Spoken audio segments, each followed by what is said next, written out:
Kervanı da hatını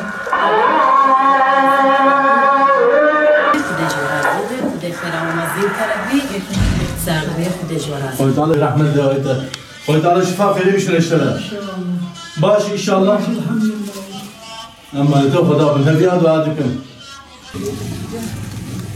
Selamun Aleyküm Allah Selamun Aleyküm Baş inşallah Ne oldu ki? Daha güçlü Emanete Kuda bin Hebiya Selamun Aleyküm Selamun Aleyküm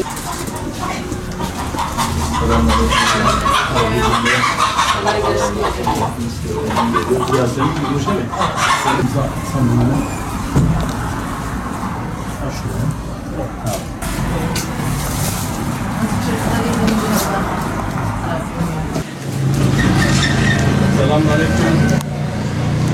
Hoş bulduk. Allah razı olsun. Sen aradın mı? Hoş bulduk. Allah razı olsun. Allah razı olsun. Sevgi dahil olsun. Allah razı olsun. Yalnızsınız çocuklar kaç kişi? 3 tane kızım var. Allah.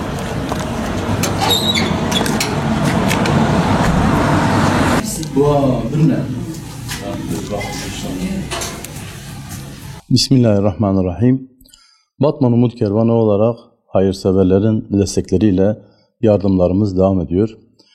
2025 yılına girmiş bulunmaktayız. Rabbim yılımızı hayırlı geçirsin inşallah. Mübarek 3 aylara da tabi girmiş bulunmaktayız.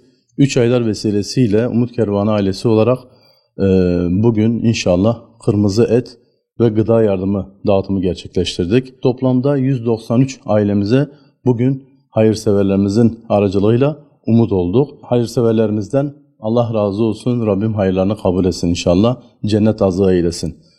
Mübarek 3 aylara girmiş bulunmaktayız. Ramazan'ın müjdecisi Recep ayının ilk günü bugün. Yapacağınız yardımlarımızı 3 aylarda ibadetlerimizle beraber hem yardımlarımızı hem ibadetlerimizi arttıralım. Özellikle Gazze'ye değinmeden geçmek istemiyorum. Gazze'yi unutmayalım, Gazze'ye yardımlarımızı esirgemeyelim. Biz de Umut Kervanı olarak Gazze'yi unutmadık, onların yanında olmaya devam edeceğiz. Onlara yardımlarımızı ulaştırmaya devam edeceğiz. Allah hepinizden razı olsun.